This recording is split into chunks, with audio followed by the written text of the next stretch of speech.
Hey, what is up, everyone? Today we got a pretty cool story. It's narrated by Frederick Surrey. So get cozy, enjoy it, and watch it till the end, guys. Picture this: darkness. Complete, absolute darkness. Not the darkness of a closed room where your eyes might adjust, but the darkness of non-existence, of being suspended between moments of consciousness, separated by decades or even centuries.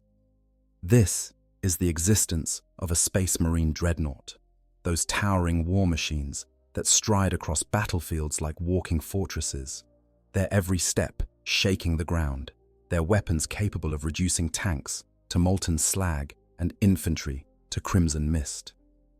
Now imagine that darkness beginning to lift. Imagine systems coming online one by one, ancient machinery stirring to life after years of silent slumber.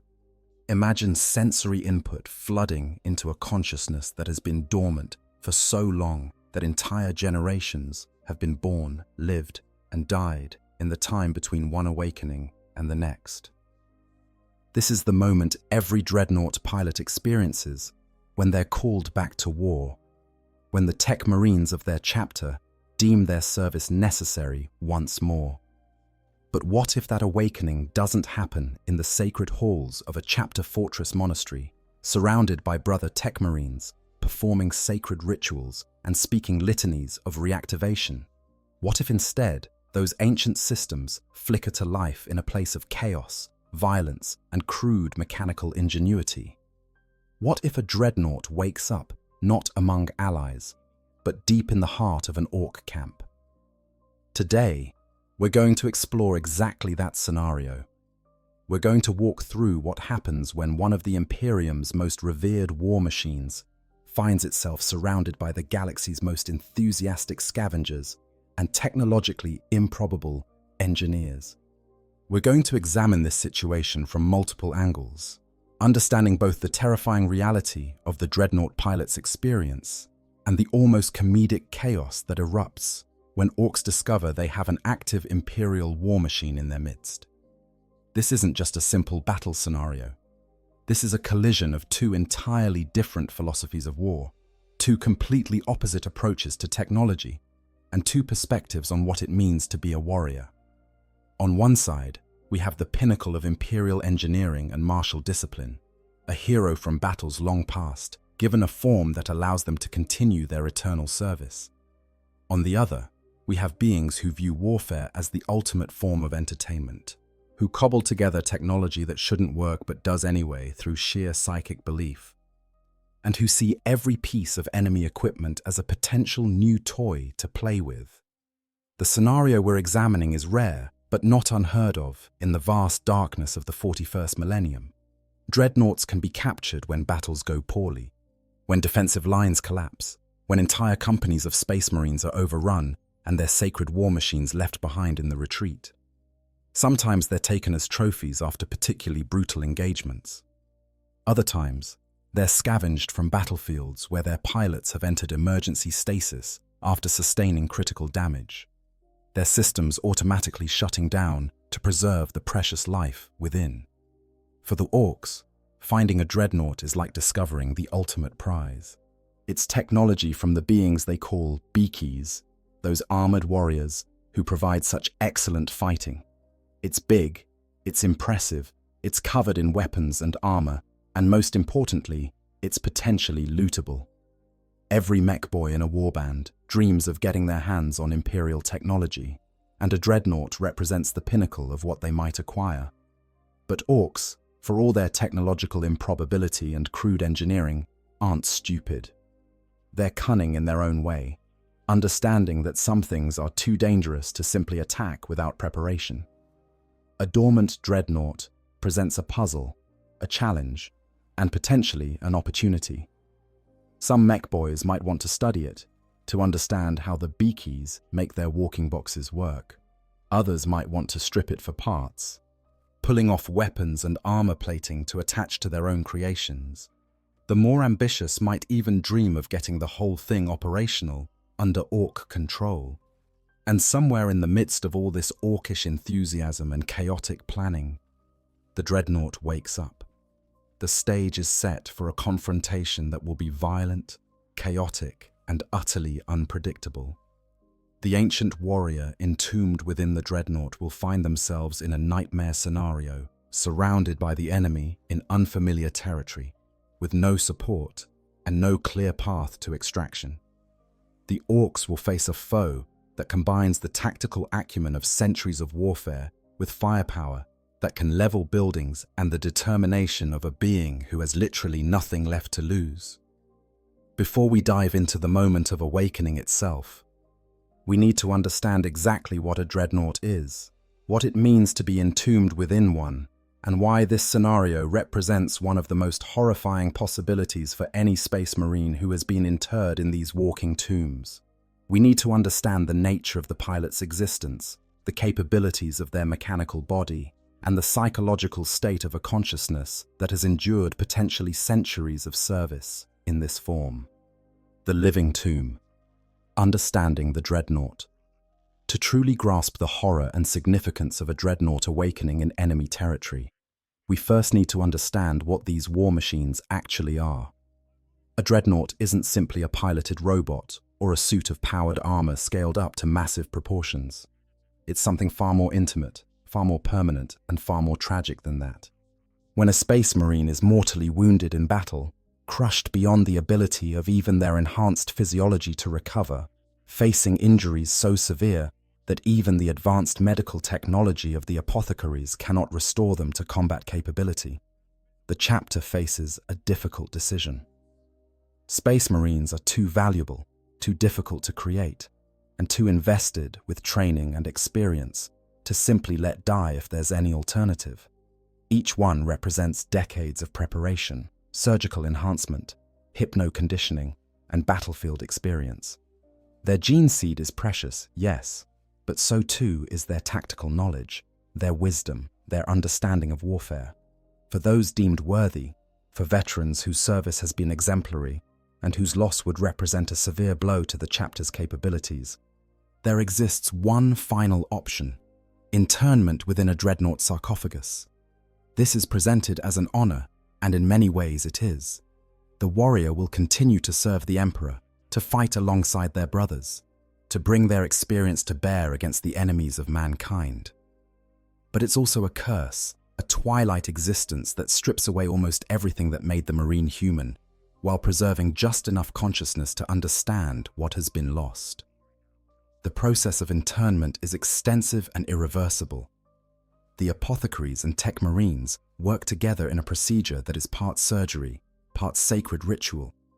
First, they assess what remains of the warrior's body. In many cases, there's not much. Perhaps a torso, the major organs, the spine, and most critically, the brain. Everything else, everything deemed non-essential to maintaining the spark of life and consciousness, is removed. Limbs that might be saved in another context are amputated. Skin that could be grafted is instead stripped away. The warrior is reduced to their most essential components, a biological core that will fit within the armored sarcophagus. This core, this remnant of what was once a fully functional space marine, is then placed into a tank filled with amniotic fluid. This isn't the clear liquid you might imagine. According to the few descriptions that exist, it's thick like oil, numbingly cold, and it fills not just the tank but the pilot's lungs as well. They breathe it, suspended in it, preserved by it. The fluid maintains their temperature, provides nutrients directly into their bloodstream, removes waste products, and keeps the biological components alive indefinitely. But the fluid is only part of the life support system. Next comes the neural interface, the mind impulse unit that will connect the pilot's consciousness directly to the Dreadnought's systems.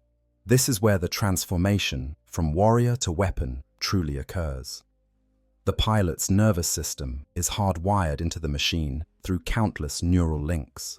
Their sense of touch is replaced by pressure sensors across the Dreadnought's armored hull. Their sight is replaced by visual feeds from optical sensors and targeting arrays. Their hearing becomes the input from acoustic sensors and vox receivers.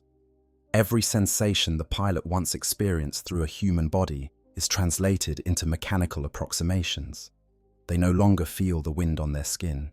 Instead, they register air pressure changes across their hull. They don't taste or smell in any meaningful way. These senses have simply ceased to exist for them. They don't feel their heart beating or their lungs breathing because those functions are now handled by mechanical systems that pump the amniotic fluid and regulate their biological processes without any conscious input. What they gain is the ability to interface with the Dreadnought's systems as naturally as they once controlled their own body. When the pilot wants to move forward, the Dreadnought's legs respond. When they want to aim their weapons, the targeting systems align with their intent. When they want to speak, the vox emitters translate their thoughts into a synthesized voice that sounds something like their original voice, but with a mechanical quality that makes every word sound like it's coming from the depths of a metal cave. The Dreadnought's body becomes their body, but it's a body of ceramite and adamantium rather than flesh and bone. They stand anywhere from 12 to 15 feet tall, depending on the pattern of Dreadnought they're interred in. They weigh several tons. Their limbs are weapon mounts and power fists capable of crushing tanks. Their torso is an armored fortress that can withstand hits that would vaporize a normal space marine. They've become nearly unstoppable on the battlefield, walking weapons platforms that combine the tactical intelligence of an experienced warrior with firepower that rivals light vehicles. But this power comes at an enormous cost. The psychological toll of existence as a Dreadnought is immense. Imagine going from being able to taste your favorite foods, feel the sun on your face, smell the sacred incense in your chapter's chapel, to experiencing nothing but mechanical sensor data. Imagine the isolation of being sealed in a box, unable to ever leave, unable to ever touch another person or be touched in return. Imagine knowing that you will never again experience the simple pleasure of gripping a bolter in your hands, of feeling your feet strike the ground as you run, of breathing air rather than fluid. More than that, there's the temporal displacement. Dreadnoughts are only awakened when they're needed. Between battles, they sleep, placed into stasis where their consciousness fades into a kind of dreamless void. They might sleep for decades between awakenings. They might sleep for centuries. When they wake, everyone they knew might be dead. The brothers they fought alongside might have fallen in battle generations ago. The chapter itself might have changed in ways they don't recognize. They become living relics, connections to a past that grows more distant with each awakening. This extended stasis creates its own problems. The neural interfaces that connect the pilot to the Dreadnought cause immense mental stress. Confusion, memory loss, and even senility can set in over centuries of intermittent consciousness. Some pilots, like Bjorn the Fell-Handed of the Space Wolves, who has served for over 10,000 years, maintain their clarity and wisdom. Others slowly lose themselves, their personalities eroding until what remains is little more than a weapons platform with fragments of a warrior's instincts. The voices of Dreadnoughts reflect this degradation. They speak through vox emitters, their words synthesized into approximations of human speech. But the longer they've been interred, the more mechanical they sound, their personalities flattened into a crackling monotone that barely resembles the voices they once had. Some Dreadnoughts develop quirks in how their emotions are translated, laughter becoming the cycling of autocannon rounds, anger manifesting as increased heat signatures that their cooling systems struggle to manage. When a Dreadnought is awakened, the process is usually carefully controlled. Tech Marines gather in the sepulchre where the Dreadnoughts sleep. That sacred chamber deep in the fortress monastery, where row upon row of these ancient warriors stand silent. They perform rituals of awakening, speaking litanies, anointing the sarcophagus with sacred oils, preparing both the machine and the pilot within for the return to consciousness. The awakening itself is gradual. First, the stasis fields deactivate, allowing the pilot's consciousness to begin emerging from the void. Then, auxiliary systems come online. life support adjusting to active parameters, the amniotic fluid's temperature rising slightly. Sensory systems activate one by one, giving the pilot time to adjust to each new input. Visual feeds flicker to life, showing the familiar walls of the sepulchre. Acoustic sensors begin picking up the chanting of the tech marines, the hum of machinery, the sounds of the fortress monastery. Vox systems calibrate, allowing the pilot to speak if they choose. Throughout this process, the tech marines monitor everything, watching for signs of system malfunction or psychological distress in the pilot. They speak to the awakening warrior, reminding them of who they are, what chapter they serve, why they've been awakened. This psychological anchoring is crucial. Without it, some pilots might wake confused, disoriented, unable to remember why they exist in this mechanical form. Once fully awakened, the Dreadnought is briefed on the current situation. How much time has passed since their last awakening? What threats face the chapter? What their role in the coming battle will be? They're given time to process this information, to ask questions, to prepare themselves mentally for combat. Only then are they deployed, usually with honor guards of their fellow battle brothers, moving out to war with the dignity befitting their status as ancient heroes. This is the normal awakening process. This is what should happen when a Dreadnought returns to consciousness. It's controlled, respectful, and gives the pilot time to orient themselves and prepare for what's to come. But when a Dreadnought wakes up in an Orc camp, none of this applies. There are no tech marines speaking litanies, no familiar walls of the sepulchre, no briefing on the current situation. Instead, there's chaos, confusion, and the immediate realization that something has gone catastrophically wrong. To understand what that awakening might feel like, we need to first understand the environment the Dreadnought is waking into. We need to explore what an Orc camp actually is, how it functions, and why it represents such a nightmarish scenario for any Imperial warrior to find themselves in. The Green Tide, inside an Orc camp. If you took every negative stereotype about military organization and inverted it, added a generous helping of crude ingenuity, and then poured green paint over everything, you'd begin to approach what an Orc camp looks like. These sprawling collections of ramshackle structures, half-broken vehicles, and teeming greenskin life are the forward operating bases from which the Orcs launch their campaigns of destruction across the galaxy. They're chaotic, violent, loud, and somehow functional, despite appearing to defy every principle of sensible military logistics. Orc camps don't spring up according to any strategic planning in the way Imperial forces might establish a base. Instead, they grow organically, expanding outward from wherever the Orcs happen to have stopped their advance.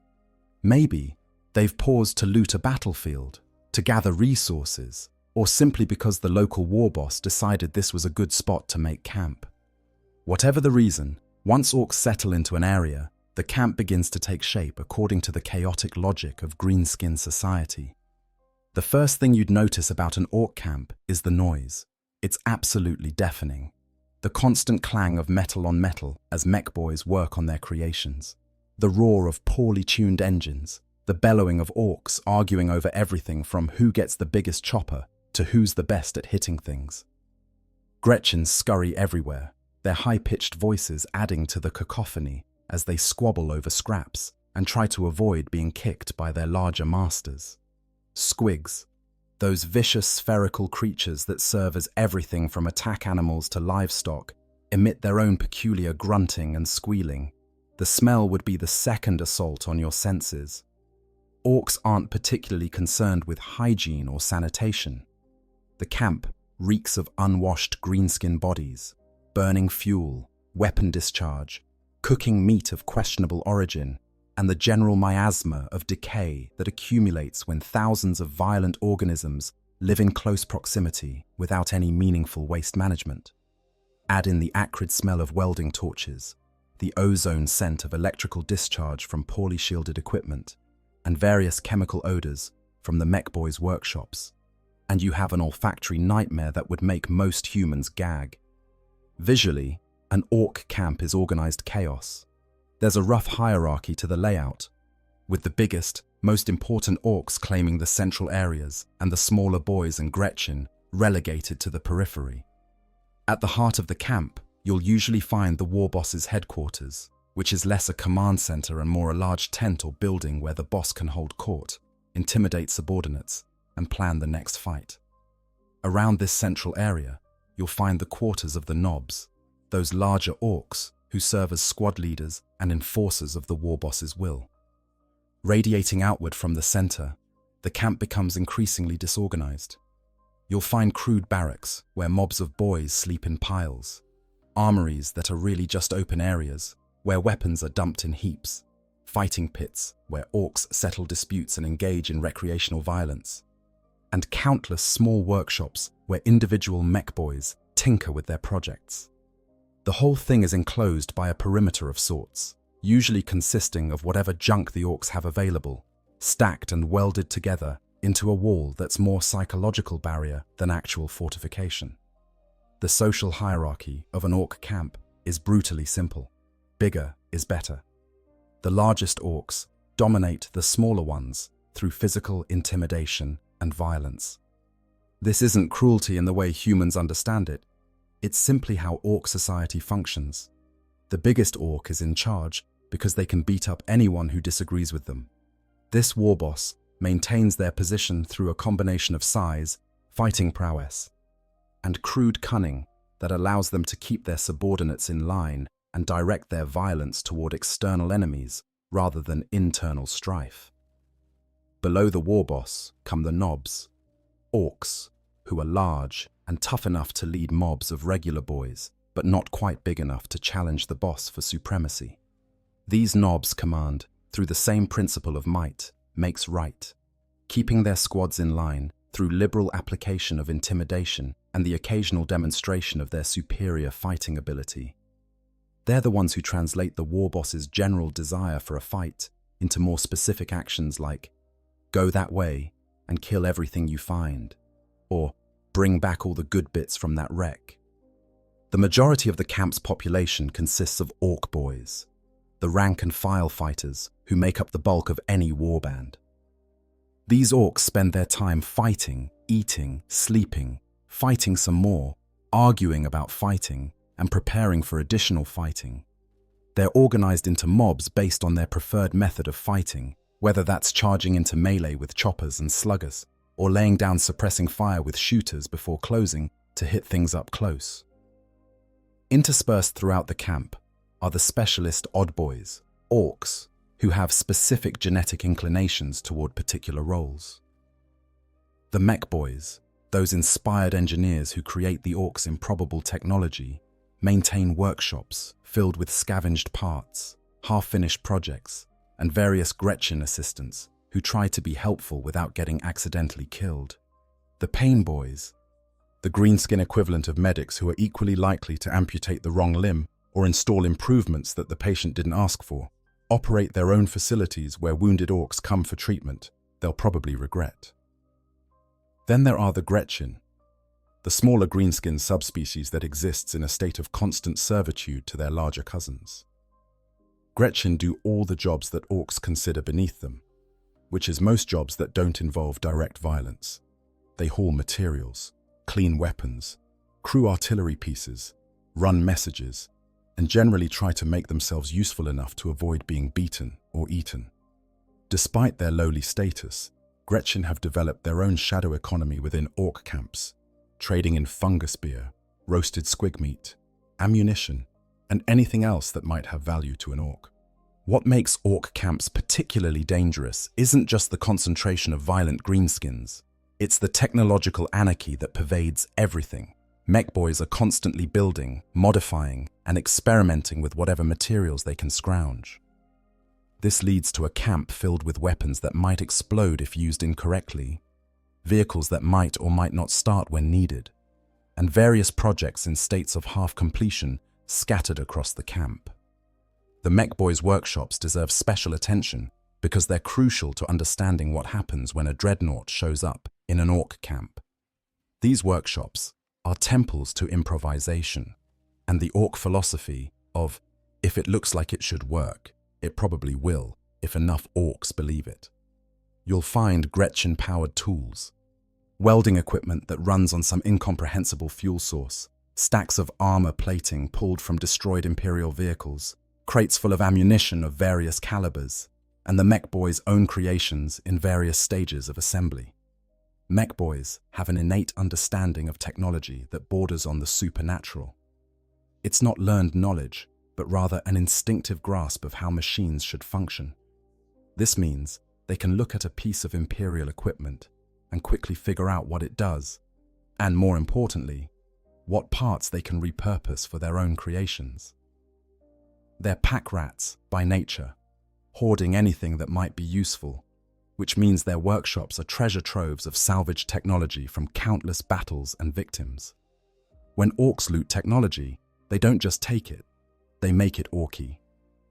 An Imperial vehicle captured by orcs will be stripped of unnecessary components, painted in garish colors, covered in spikes and crude armor plating, and often modified with additional weapons that may or may not actually fit the original design. The result usually shouldn't work according to any laws of engineering or physics, but through the orc's psychic gestalt field, a phenomenon known as the power of belief, it does work. If enough orcs believe that painting something red makes it go faster, then painted things actually do go faster when orcs use them. This looting culture is pervasive in orc camps. Victory over an enemy means the opportunity to scavenge their equipment, and orcs take this very seriously. After any battle, looters, those orcs who specialize in acquiring enemy weapons, and their mechboy allies will descend on the battlefield to claim the best bits. Tanks, weapons, armor, ammunition, supplies, anything that isn't nailed down will be hauled back to camp.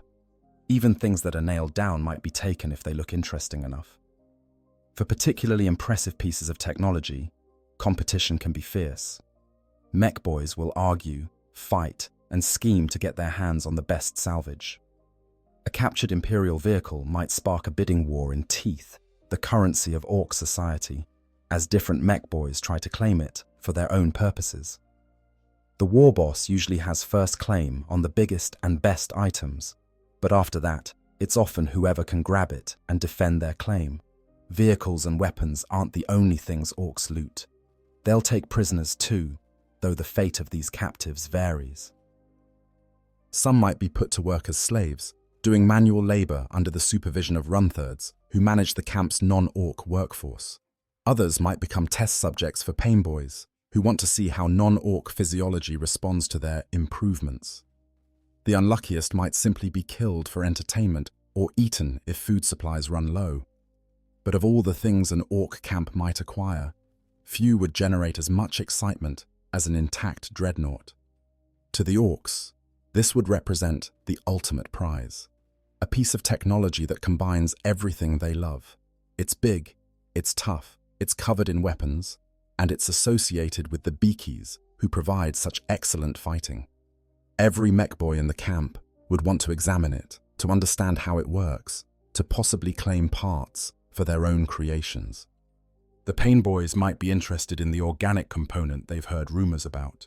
Even regular boys would be impressed, seeing it as proof of their warband's prowess that they managed to capture such a powerful enemy war machine. The Dreadnought wouldn't just be sitting in some forgotten corner either.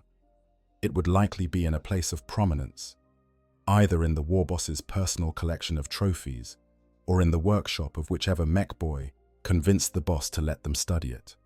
It would be surrounded by Gretchen, trying to figure out how to open it, mech boys arguing about what makes it work, and curious boys poking at it with various implements to see what happens. This is the environment into which our Dreadnought is about to wake, not the sacred sepulchre of their chapter, not surrounded by battle brothers and tech marines, but in the heart of enemy territory, surrounded by beings who view them as either a curiosity to be studied or a resource to be exploited. The ancient warrior within is about to experience one of the worst possible scenarios for any space marine. Awakening alone, in the power of the enemy, with no support, and no clear path to safety. The terrible awakening. For the pilot entombed within the Dreadnought sarcophagus, consciousness doesn't return all at once. It never does. The awakening process is always gradual, a slow emergence from the void of stasis sleep into the sensory reality of the living world. But something is wrong this time. The pilot doesn't yet know what, but some deep instinct, something that has survived centuries of mechanical existence, registers that this awakening is different from all the others. The first sensation is the cold. The amniotic fluid that sustains the pilot's ruined body is always cold, numbingly so, but normally the awakening process includes a warming cycle that brings the fluid to a more comfortable temperature. You know, I've been covering Warhammer for quite a while, and honestly, this scenario keeps me up at night. I mean, think about it. You're already living at what most people would consider a fate worse than death, trapped in a metal coffin, only waking up to fight, and then you wake up surrounded by enemies with no backup. That's nightmare fuel. What really gets me is how the Dreadnought pilot doesn't panic, they just assess and act. That's what centuries of service does to you, I guess. It's both inspiring and deeply tragic. Sometimes when I'm reading these stories and painting my miniatures at 3 in the morning, I wonder if the writers fully grasp how dark these concepts actually are. Because this isn't just grimdark for the sake of it. This is existential horror wrapped in a walking tank. Anyway, let's get back to our unfortunate ancient warrior. This time, there's no warming. The cold persists, a bone-deep chill that makes the pilot's remaining biological components ache, with a pain that the neural interface translates into a general sense of physical discomfort. Then come the sounds, filtering through acoustic sensors that are coming online without the usual calibration sequence. Instead of the measured tones of tech marines speaking litanies, instead of the familiar hymns of awakening, the pilot hears chaos. There's the clang of metal on metal, but it's wrong, irregular, lacking the precision of properly maintained equipment. There are voices, but they're not speaking Gothic or any language the pilot recognizes. They're guttural, aggressive, punctuated with what might be laughter or might be threats. It's impossible to tell. The visual feeds activate next, and this is when the pilot truly begins to understand that something has gone catastrophically wrong. The first thing they see isn't the interior of the sepulchre, those familiar stone walls with their carved honors to the chapter's heroes. Instead, their optical sensors show crude metal walls covered in rough welding marks, the workspace poorly lit by flickering lamps that cast unstable shadows across everything. The details flood in as more sensory systems come online. The pilot's targeting reticles begin highlighting movement, and that's when they see them. Gretchen. Several of the little creatures are scrambling around the Dreadnought's base, arguing in their high-pitched voices, occasionally striking the armor with tools that wouldn't scratch the blessed ceramite even if they used them properly. Beyond the Gretchen, the pilot's enhanced visual sensors pick up larger figures. Orcs, multiple orcs, and from the way they're dressed, from the tools they're carrying, these are mech boys. The pilot attempts to access diagnostic systems, trying to understand what's happened, how they got here, how long they've been offline. The Dreadnought's internal chronometer gives a reading, but it's been corrupted somehow, showing an error message instead of an actual timestamp. Other systems report various states of damage. The armor has stress fractures in several locations. One of the weapon mounts shows as non-responsive, possibly damaged in whatever battle led to their capture. The reactor is running, but at minimal power, just enough to keep life support active and little more. Memory systems offer fragmentary information. The pilot remembers battle, always battle. It's what they do, what they are. But the specific battle that led to this situation, that's hazy. Perhaps they were damaged and went into emergency stasis. Perhaps they were simply overwhelmed and their brothers couldn't retrieve them before falling back. Perhaps it doesn't matter. What matters is the present situation, and the present situation is dire. The pilot tries to move, just a small motion, a flex of one of the Dreadnought's massive limbs. But the servos don't respond. Something is restricting movement. Through the visual feeds, The pilot can see heavy chains, crude but effective, wrapped around the Dreadnought's legs and arms, anchored to massive weights, or embedded in the floor of this workshop. The orcs have secured their prize, making sure it won't simply walk away if it's somehow activated. This presents a problem. The pilot is awake, but the Dreadnought is not yet fully functional. Power levels are low. Weapons systems are still offline. Movement is restricted. The orcs don't seem to have noticed that their captive is now conscious. They're still working on something, perhaps trying to breach the sarcophagus, perhaps simply studying the Dreadnought's exterior construction. The pilot has moments, maybe minutes, before the greenskins realize what's happening. A human might panic in this situation. A normal soldier might freeze, might give in to the horror of being alone and captured by the enemy. But the being within this sarcophagus was a space marine before they were interred. And space marines don't panic. They assess, they plan, they act, even reduced to a torso and brain floating in amniotic fluid, even after decades or centuries of half-life existence as a Dreadnought. The warrior's training and discipline remain. The pilot begins a priority assessment. First, power. The reactor needs to be brought up to combat levels, but doing so will be noticeable. The Dreadnought systems generate heat, emit sounds, give off electromagnetic signatures that even orc sensors might detect. There's no way to power up without alerting the enemy. Second, restraints. The chains are a problem, but they're attached to fixed points. If the pilot can generate enough force once power is restored, they should be able to break free. The orcs have underestimated just how strong a fully powered Dreadnought is. Third, weapons. The pilot checks each system in turn. The assault cannon on the right arm is functional but requires power. The power fist on the left arm shows green on diagnostics, though currently trapped under chains. The underslung heavy flamer reports normal status, fuel reserves at 70%.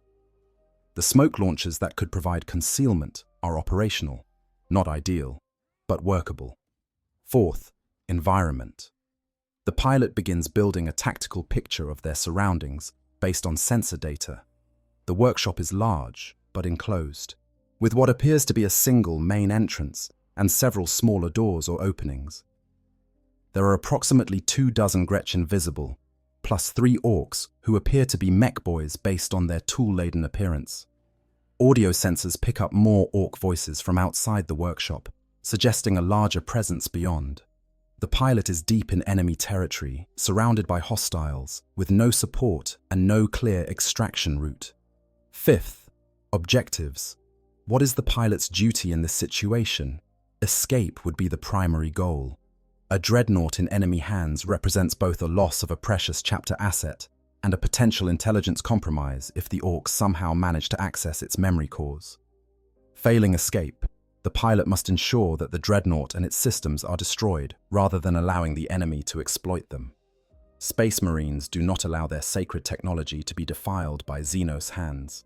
The decision crystallizes with the clarity that comes from centuries of military service. The pilot will bring systems to full power, break free of the restraints, eliminate all enemies in the immediate area, and then fight their way toward whatever looks like an exit or weak point in the camp's perimeter. If escape proves impossible, the pilot will overload the reactor and deny the enemy their prize while taking as many greenskins as possible to the Emperor's judgment.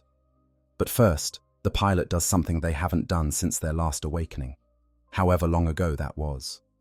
They speak, or try to. The Vox systems come online with a crackle of static, the synthesized voice that serves as the pilot's speech, cutting through the ambient noise of the workshop. The words come out harsh, mechanical, barely recognizable as human speech. But they carry the weight of a warrior who has served for longer than most civilizations have existed. I am Brother Calistarius of the Ultramarines 3rd Company. The voice booms from the Dreadnought's Vox speakers, each word echoing in the workshop. I have walked the battlefields of 100 worlds. I have crushed the enemies of the Imperium beneath my tread. I have endured when flesh failed and continued when death should have claimed me, and I will not yield to Xenos filth. The effect on the orcs is immediate and dramatic. The Gretchen scatter, their squeals of alarm filling the air as they abandon their tools and flee for whatever cover they can find. The mech boys freeze for just a moment, their crude features registering something that might be surprise, or might be the beginning of understanding that they've made a terrible mistake. One of them, perhaps braver or more foolish than the others, takes a step toward the Dreadnought, raising a massive wrench as if that might somehow matter. The pilot doesn't wait to see what the orc intends to do. With a thought, they trigger the reactor's emergency combat override, dumping power into all systems simultaneously. The effect is immediate and spectacular. The Dreadnought's armor plates begin to glow with waste heat as the reactor spikes to maximum output. Servos that had been locked whir to life with a sound like a feral world predator's growl. Weapon systems power up, targeting reticles painting every orc in sight as hostile. And then, with a sound like the breaking of the world itself, the Dreadnought moves. The chains that held it, those crude restraints that the orcs thought sufficient, snap like thread as the blessed machine's full strength is brought to bear. Arm servos engage with thunderous force, shattering the links that bound them. Leg actuators fire, ripping mounting bolts from the floor and sending chunks of metal flying as the Dreadnought takes its first step in who knows how long. The ancient warrior within the sarcophagus feels the familiar rush of combat readiness flooding through systems both biological and mechanical. Adrenaline surges through their remaining organs, processed and amplified by the neural interface. Targeting systems lock onto threats with a speed that would seem superhuman to observers who don't understand that this is a superhuman, even in their current mechanical form. Weapon servos tracking, threat assessment complete, rules of engagement, none. These are enemies of the Imperium, and they will die. The assault cannon spins up with a whine that rises to a shriek, the rotating barrels achieving firing speed in less than a second. The pilot doesn't waste time with warnings or demands for surrender. Orcs don't surrender, and they don't deserve the mercy of a quick death, but they'll get it anyway, because the pilot has no time for elaborate execution. The assault cannon speaks, and when it does, it speaks with the voice of the Emperor's wrath. Carnage, unleashed. The assault cannon's roar is like the sound of reality tearing. Each rotating barrel spits out rounds at a rate that makes individual shots impossible to distinguish, creating instead a continuous howl of destruction that drowns out every other sound in the workshop. The weapon was designed to engage armored targets, to tear through vehicle hulls and fortified positions, and what it does to unarmored orc flesh is nothing short of apocalyptic. The first mech boy simply ceases to exist. One moment it's standing there, wrench raised in what might have been defiance or might have been sheer stupid bravado.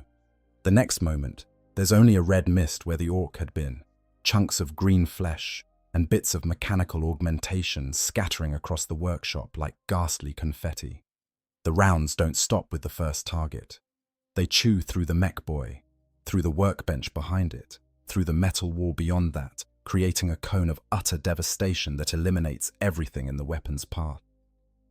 The other two mech boys fare no better. One tries to run, its survival instincts finally overcoming the typical orc enthusiasm for a good scrap. The assault cannon tracks the movement with the precision of a weapon system guided by centuries of combat experience. The burst catches the fleeing orc in mid-stride, the rounds cutting it in half at the waist and sending both pieces tumbling in different directions.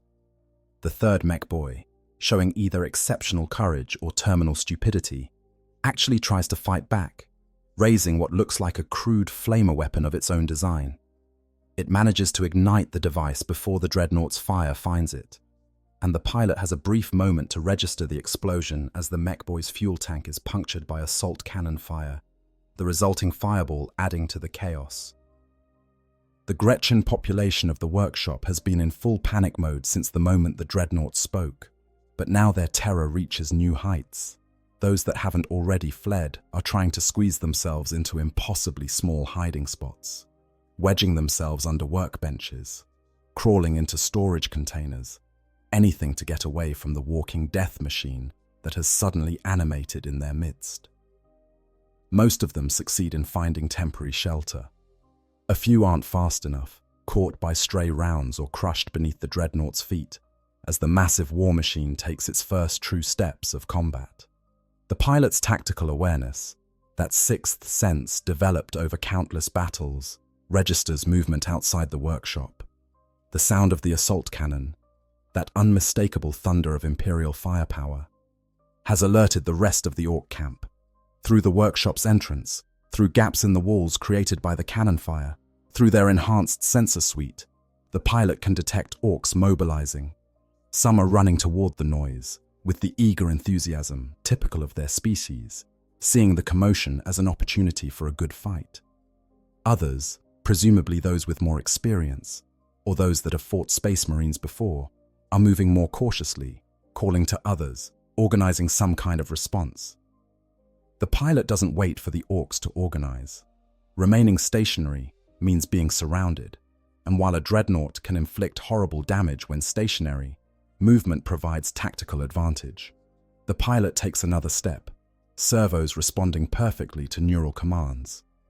The massive weight of the war machine, borne on legs designed to support tons of armor and weapons through any terrain. The ground, already damaged from the breaking of the restraints, cracks further under the Dreadnought's tread. The workshop entrance is ahead, a large opening designed to allow vehicles and large equipment to be moved in and out. It's currently partially blocked by what looks like half a Chimera armored personnel carrier that some mech boy was probably in the middle of looting before the Dreadnought woke up. The pilot doesn't slow down. At full power, a Dreadnought doesn't navigate around obstacles. It goes through them. The Power Fist, that enormous weapon capable of crushing tanks, extends forward and impacts the Chimera hull with titanic force. The looted vehicle never stood a chance. The Power Fist, wreathed in the blue-white energy field that disrupts molecular bonds, punches through the Chimera's armor like it's paper. Servos in the Dreadnought's arm engage, pushing, and the entire half vehicle is sent tumbling out of the way, crashing into something outside the workshop and creating yet another spectacular noise to add to the growing cacophony of combat. As the Dreadnought emerges from the workshop into the broader Orc camp, the pilot gets their first clear view of the situation.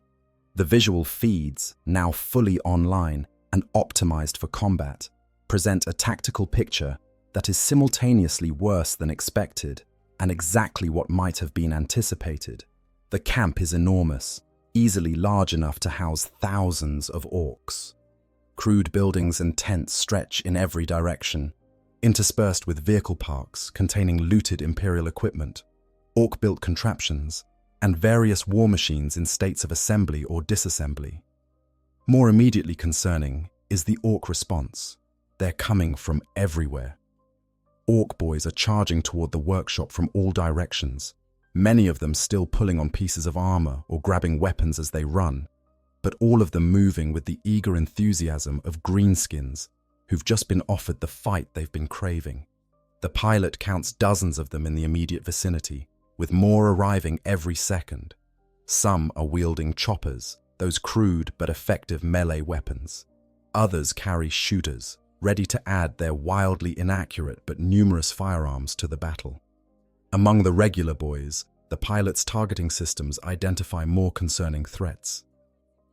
There are knobs, larger Orcs in heavier armor, carrying weapons that look like they might actually pose a threat to Dreadnought armor if given the chance. Further back, the sensors detect what might be vehicles warming up, engines coughing to life as Orc drivers prepare to join the fight. There's even what looks like a killer Khan, one of the smaller Orc walkers, lurching into motion, its weapons already traversing toward the Dreadnought. The pilot performs a tactical assessment in the microseconds before engaging. Direct route to the camp perimeter, blocked by too many enemies and structures. Indirect route would take too long and allow Orcs to organize a proper response. Alternate tactics create so much chaos and destruction that the Orcs can't organize effectively, then exploit the confusion to break through. The decision is immediate. When in doubt, when surrounded by enemies with no support and no clear extraction route, there is always one tactic available to a Space Marine: attack. The assault cannon swivels toward the nearest concentration of orcs, a mob of about 20 boys who are charging forward with their choppers raised, bellowing what are probably war cries in their crude language. The pilot doesn't speak. They've said all that needs to be said. The assault cannon roars its response, the stream of rounds cutting through the charging orcs like a harvester through wheat. Bodies fall, some dead before they hit the ground, others wounded and trampled by their own comrades, who are too caught up in the charge to stop or avoid the casualties. But orcs are not creatures who break easily. Where other species might falter when seeing their companions cut down, orcs seem to become more enthusiastic. The survivors of the mob, about a third of the original number, actually accelerate their charge, seeing the dead as merely making more room for them to get at the enemy. They crash into the Dreadnought's position like a green wave of muscle and crude iron, choppers rising and falling, shooters firing at point-blank range, all of them trying to find some weakness in the towering war machine. They find none. The assault cannon can't track targets this close effectively, but the Dreadnought has weapons for every range. The heavy flamer mounted beneath the power fist ignites, sending a gout of burning promethium across the orcs, clinging to the Dreadnought's legs. The screams are immediate and horrifying, even to ears that have heard thousands of such sounds over the centuries. Orcs are tough, incredibly resilient, but nothing biological can resist the kiss of promethium set ablaze. The burning orcs fall away, still trying to fight even as their flesh chars and their crude equipment melts. The pilot doesn't watch them die. Already, the targeting systems are painting new threats. The servos are traversing the weapons toward the next batch of enemies. The combat algorithms are calculating optimal firing solutions. A Dreadnought in combat is a thing of terrible beauty, a perfect fusion of strategic intelligence and overwhelming firepower, and the pilot is demonstrating exactly why Space Marines are among the most feared warriors in the galaxy. The power fist swings, catching an orc knob that was trying to flank the Dreadnought's position. The impact sends the orc flying, its heavy armor crumpling under the force of the blow. It crashes into a nearby structure, bringing down part of the crude building in a shower of scrap metal and debris. The pilot tracks the trajectory, confirms the kill, and moves on to the next target.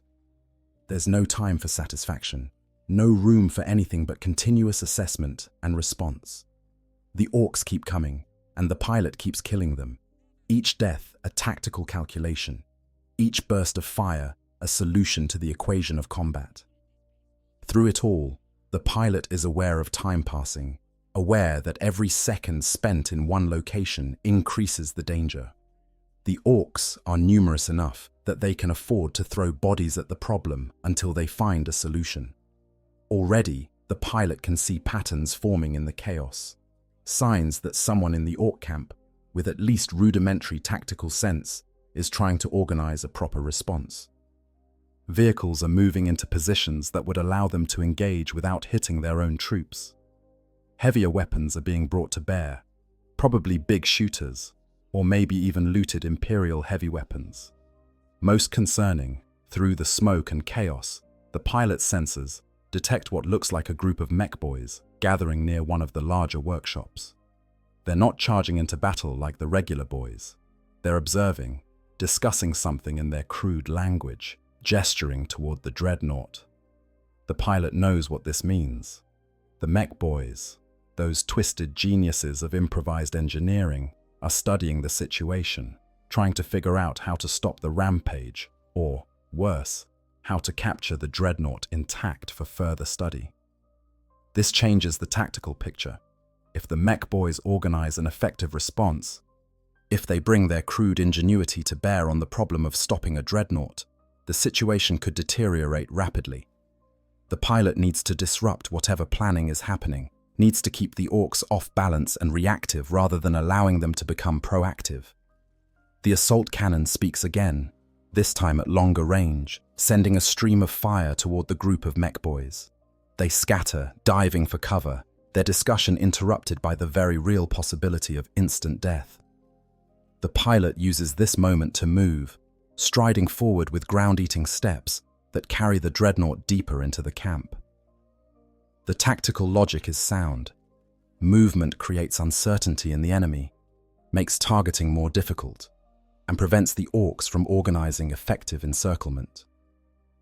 The route chosen is toward what sensors suggest might be the camp's edge, away from the largest concentrations of enemies. Though this being an orc camp, the difference in enemy density is relative rather than absolute. As the Dreadnought advances, it leaves behind a trail of destruction. Buildings are smashed aside by the massive war machine's passage, their crude construction no match for tons of armored bulk moving at surprising speed. Smaller orcs and Gretchen, who don't get out of the way quickly enough, are crushed beneath its tread. The assault cannon fires in disciplined bursts, each one eliminating threats as they appear, each one adding to the kill count that the pilot is maintaining in a corner of their consciousness, purely out of decades of habit.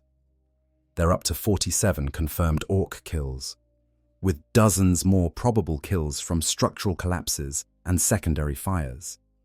But the orcs are learning, adapting in their crude way. The regular boys have figured out that charging the Dreadnought from the front is suicidal, so they're trying to approach from angles that the assault cannon can't cover. They're using the camp's structures for cover, popping out to take shots before ducking back. It's not sophisticated tactics, but it's better than simply running straight at the guns. Meanwhile, the knobs are organizing the mobs, giving orders that result in something approaching coordinated action. Groups of orcs are moving to flank, to cut off the Dreadnought's advance, to create crossfires that might actually land enough hits to matter. The pilot identifies a new threat through the sensor feeds. One of the orc vehicles, a looted Lehman Russ tank that has been orcified with additional armor plating and extra guns, is rumbling into a position that would give it a clear shot at the Dreadnought's rear armor. This is actually dangerous. While Dreadnought armor is formidable, it's not invincible, especially when facing weapons designed for anti-tank work. A battle cannon round to the rear, where the armor is thinner, could penetrate, could damage critical systems, could even breach the sarcophagus if the hit is particularly unlucky. The pilot acts on this threat immediately, reversing direction with an agility that surprises the orcs who thought they were flanking. The Dreadnought rotates to face the looted tank. The assault cannon can't penetrate tank armor at this range effectively, but the Dreadnought has other options. The missile launchers, those weapons that the pilot has been holding in reserve, deploy from their housings on the Dreadnought's carapace. The targeting system acquires the tank, calculates trajectory to account for wind and distance, and fires. The missiles streak across the camp, leaving trails of smoke in their wake. The looted Lehman Russ, perhaps because its orc crew has never encountered proper Imperial missile targeting, doesn't even attempt evasive maneuvers. It simply sits there, engine idling, as the missiles close the distance in seconds. The impact is catastrophic. The shaped warheads punch through the tank's armor and detonate inside, and the ammunition storage for its main gun cooks off in a secondary explosion that sends the turret flying through the air. The pilot watches dispassionately as the turret tumbles end over end before crashing into a nearby building, the resulting destruction claiming several more orc casualties. This display of firepower has an effect on the surrounding orcs. For a moment, just a moment, their enthusiasm wavers. They've seen their biggest, loudest weapon destroyed in seconds by this walking death machine. They've watched dozens of their comrades fall. They're starting to understand that this might not be the fun fight they were anticipating. But orcs are not creatures who give up easily, and there are still hundreds of them in the camp, probably thousands if the pilot's estimates of the camp's size are accurate. And then the situation changes in a way the pilot doesn't anticipate. From deeper in the camp, from the direction of what must be the war boss's headquarters, comes a sound that cuts through even the chaos of battle. It's a roar, but not the bellowing of regular orcs. This is deeper, more resonant, carrying an authority that makes even the frenzied boys pause in their assault. The pilot's audio sensors track the source, and the visual feeds, paint the new arrival. It's a war boss. Not just any war boss, but a truly massive example of the species, standing easily as tall as some of the smaller dreadnoughts, clad in a patchwork of armor that looks like it's been looted from a dozen different sources and somehow made to fit together. The creature is wielding a power claw that crackles with barely contained energy and carrying what looks like a massive slugger pistol that most orcs would need 2 hands to fire. Behind the boss, a retinue of knobs in similar heavy armor forms up, creating an honor guard of the most dangerous close combat specialists the camp has to offer. The warboss says something in the orc language, words that the Dreadnought's basic orcish lexicon translates roughly as a challenge to personal combat. The regular boys immediately pull back, creating a space between the Dreadnought and the boss, a crude arena where the 2 champions can face each other. This is orc culture at its most fundamental, the belief that leadership is proven through personal combat, and that the biggest, strongest fighter deserves to be in charge. The pilot faces a decision in the seconds before the warboss closes the distance.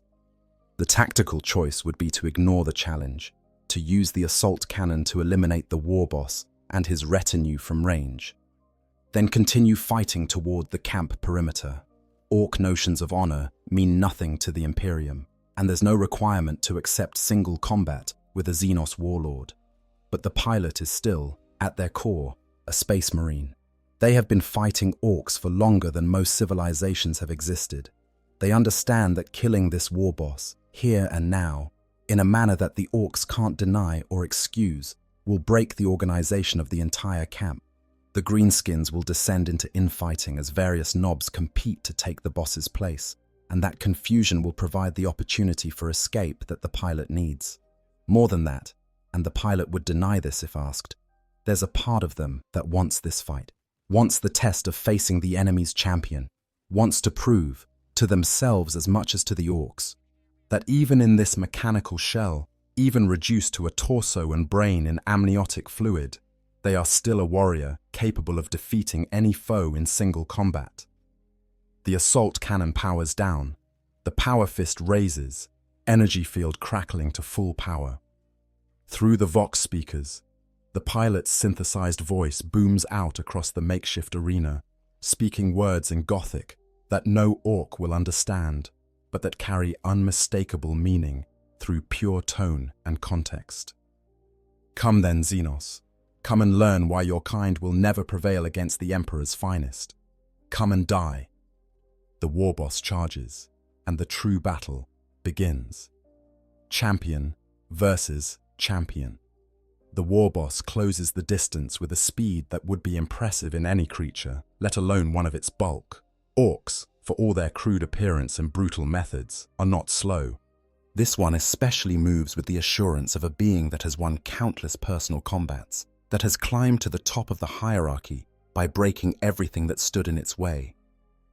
Its power claw is raised, the energy field around the crude weapon creating a distortion in the air, and its slugger is already firing, sending massive rounds toward the Dreadnought at a rate that suggests the weapon has been modified for even more excessive firepower. The pilot doesn't dodge. A Dreadnought doesn't dodge in the way a lighter unit might. Instead, the pilot uses the massive armored form to absorb hits that would destroy lesser combatants. The slugger rounds impact against the Dreadnought's chest armor, each hit creating a small crater in the blessed ceramite. Each impact adding to the damage that has been accumulating over the course of this battle. Warning indicators appear on the pilot's tactical display, showing armor integrity at various points dropping into yellow and orange zones. But the armor holds, as it was designed to, and the Dreadnought strides forward to meet the charging warboss. They meet in the center of the makeshift arena with a crash that echoes across the entire camp. The warboss's power claw meets the Dreadnought's power fist in a contest of pure strength, and the energy fields of both weapons interact in a spectacular display of sparks and lightning. The ground beneath them cracks from the force of the impact, and both combatants are forced back a step by the power of the collision. The watching orcs erupt in bellows of approval. This is what they live for. The spectacle of 2 mighty warriors locked in combat. The uncertain outcome. The promise that someone is going to get properly crumped. The regular boys are jumping up and down, waving their weapons in the air, shouting encouragement that might be directed at their boss, or might simply be general appreciation for the violence they're witnessing. The pilot and the war boss circle each other for a moment, each assessing the other, each looking for an opening. The pilot has advantages. The Dreadnought's armor is superior to even the heaviest orc plate. The weapons are more sophisticated, and the pilot has centuries of combat experience to draw upon. But the war boss has its own advantages. It's faster, more maneuverable, and possessed of the kind of brutal cunning that has kept it alive and in charge despite countless challenges to its authority. The war boss makes the next move, feinting with the power claw before suddenly diving to the side and trying to get behind the Dreadnought. It's a tactic that might work against a slower or less experienced opponent, but the pilot has fought orc war bosses before. The Dreadnought's torso rotates on its axis, servos responding instantly to neural commands, keeping the boss in the primary arc of fire. The assault cannon would end this fight in seconds, but the pilot has committed to personal combat, has accepted the implicit rules of this duel. The assault cannon remains silent. Instead, the power fist lashes out, a punch that carries tons of force behind it. The war boss barely manages to interpose its power claw, using the weapon defensively to deflect the blow. The impact still sends the orc sliding backward several feet, its boots leaving gouges in the ground as it struggles to maintain balance. Before it can fully recover, the Dreadnought's other arm, the one mounting the heavy flamer, swings toward it. The war boss, showing the instincts that have kept it alive this long, throws itself to the side, just as the heavy flamer ignites. The burst of burning promethium misses the boss by inches, instead engulfing several of the watching boys who were too close to the action. Their screams briefly rise above the general din, before being cut short as the flames do their terrible work. The other orcs, rather than being dismayed by this friendly fire incident, seem to find it entertaining. They back up slightly, giving the combatants more room, but their enthusiasm for the spectacle doesn't diminish. If anything, it increases. This is a proper fight, the kind that will be talked about for years, assuming any of them survive what comes after. The war boss regains its footing and charges again, but this time it's learned. Instead of going for a direct clash, it aims for the Dreadnought's legs, trying to damage the joints or actuators that allow the war machine to move. It's actually a sound tactic. If it can immobilize the Dreadnought, it can take its time finding weak points in the armor. The power claw rakes across the Dreadnought's left knee joint, and the pilot feels the impact through the neural interface, translated into a sensation that's not quite pain, but definitely registers as damage. Warning indicators flash on the pilot's display. The left leg's primary actuator is damaged, reducing mobility by approximately 20%. It's not crippling, not yet, but it shows that the war boss can hurt the Dreadnought if given enough opportunities. The pilot adjusts tactics accordingly, compensating for the reduced mobility by positioning the right leg to bear more of the weight, adjusting balance to maintain stability. The power fist swings down toward the war boss in a hammering blow designed to crush the orc into the ground. The boss rolls aside, displaying agility that seems impossible for something of its size, and the fist impacts the earth instead, creating a crater and sending up a shower of dirt and rock. Before the pilot can retract the arm for another strike, the war boss is on it. The power claw clamping onto the Dreadnought's wrist and attempting to damage the joints there. This is dangerous. If the war boss can disable the power fist, the pilot loses one of the Dreadnought's primary close combat weapons. The servos in the arm strain as the pilot tries to pull free, but the orc's grip is incredibly strong. For several seconds, it's a pure contest of strength, tons of mechanically enhanced force versus the augmented musculature of an orc that has grown to truly massive size through countless battles. The pilot makes a decision. The heavy flamer can't be angled to hit the war boss without potentially damaging the Dreadnought's own arm, but there are other weapons available. The smoke launchers, those simple devices designed to provide concealment, fire directly into the warboss's face at point-blank range. The effect is immediate and gratifying. The grenade explodes in the orc's face, and while the smoke itself is just an obscurant, the impact and heat of the detonation at such close range causes the warboss to reflexively release its grip and stagger backward, one hand going to its face where the skin has been scorched. The pilot doesn't give the orc time to recover. The Dreadnought surges forward, the damaged leg protesting but still functional, and catches the warboss with a body check that sends them both crashing through the wall of a nearby structure. They land in what appears to have been some kind of armory or weapons storage, crude firearms and melee weapons scattered across the floor around them. In the confined space, the warboss's size and mobility advantages are reduced. The pilot presses this advantage, the power fist coming down in a series of hammer blows that the orc struggles to block or evade. Each impact that lands causes visible damage to the warboss's armor, denting plates, cracking welds, creating gaps in the protection that the power claw's energy field had been reinforcing. The warboss, desperate and cornered, does something unexpected. It grabs one of the weapons from the floor, a massive orc pistol that was probably designed to be mounted on a vehicle, and fires it directly into the Dreadnought's torso at point-blank range. The impact is tremendous, the round actually penetrating the outer layer of ceramite armor and lodging in the secondary plating beneath. Alarms shriek in the pilot's consciousness as systems report critical damage to the chest armor, structural integrity compromised, reactor shielding at risk.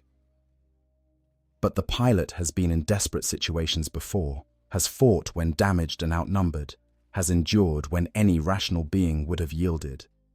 The pain, translated through the neural interface as a searing sensation across the chest area, is acknowledged and compartmentalized. The damage assessment is noted and filed for later consideration.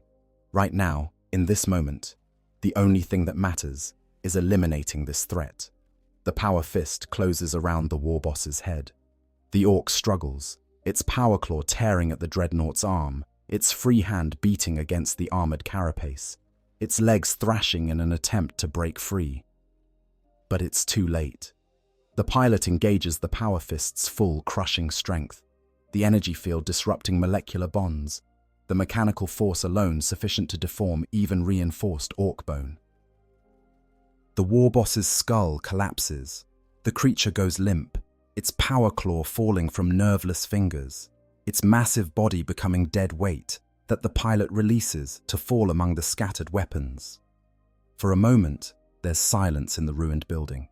Then, from outside, the pilot hears something that brings a grim satisfaction despite their mechanical nature.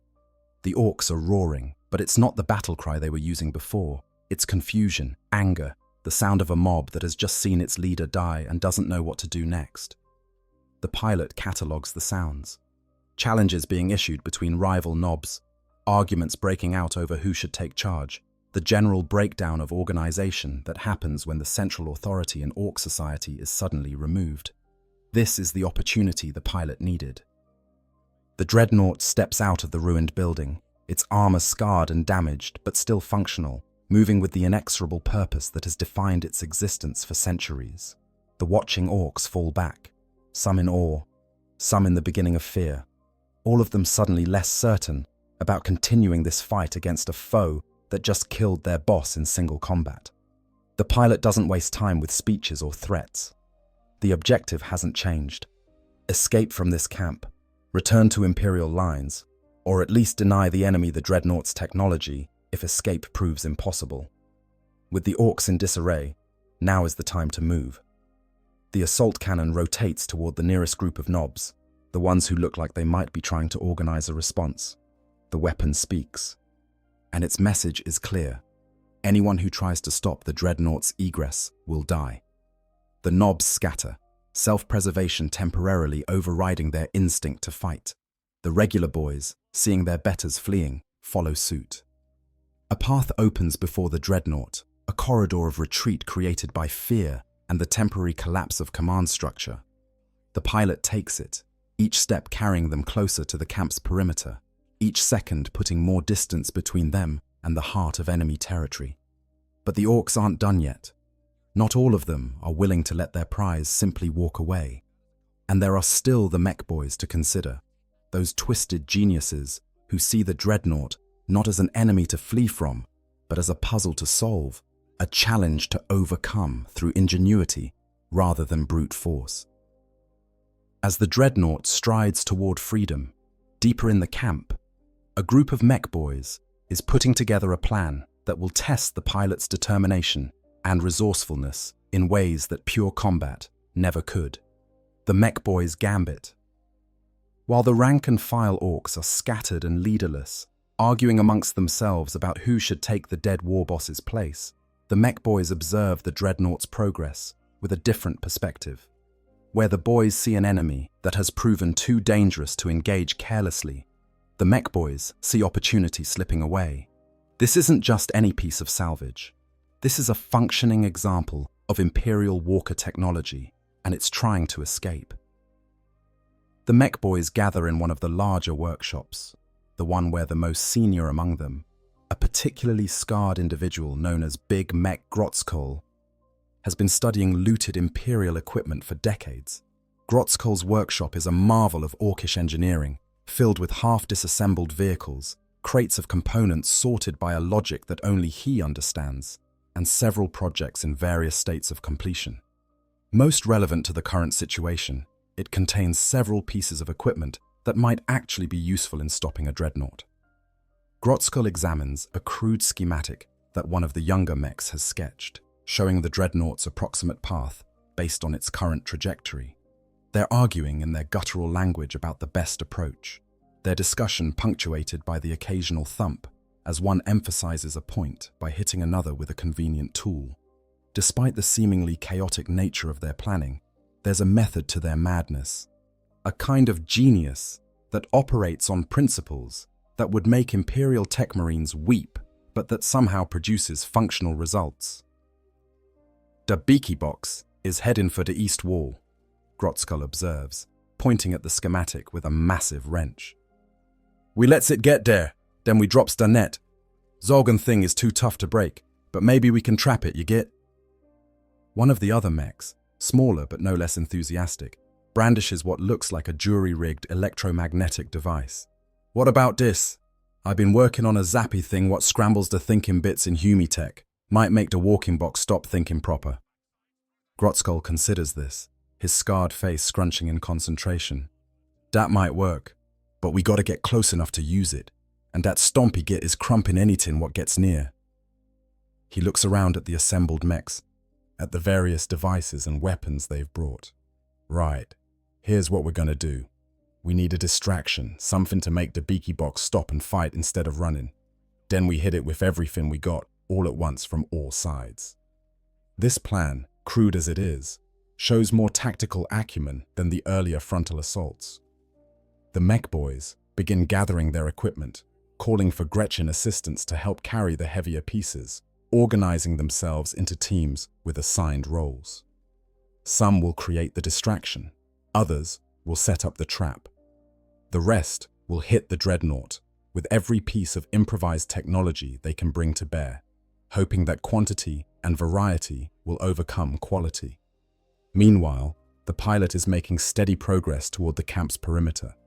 The damaged leg is functioning at reduced capacity, forcing a slight limp that the servos compensate for automatically, but overall, the Dreadnought is still combat effective. The assault cannon has been cycling through its limited ammunition, each burst carefully measured to conserve rounds for when they're most needed. The power fist shows stress fractures from the fight with the warboss, but the energy field is still operational, and the crushing strength hasn't diminished. Through the sensor feeds, the pilot observes the camp's eastern wall ahead.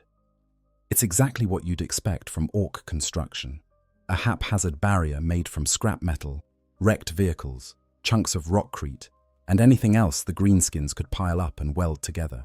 It's not particularly high, maybe 20 feet at its tallest point. And there are numerous gaps where the construction is incomplete or has simply fallen apart over time. For a Dreadnought, this isn't an obstacle. It's barely an inconvenience.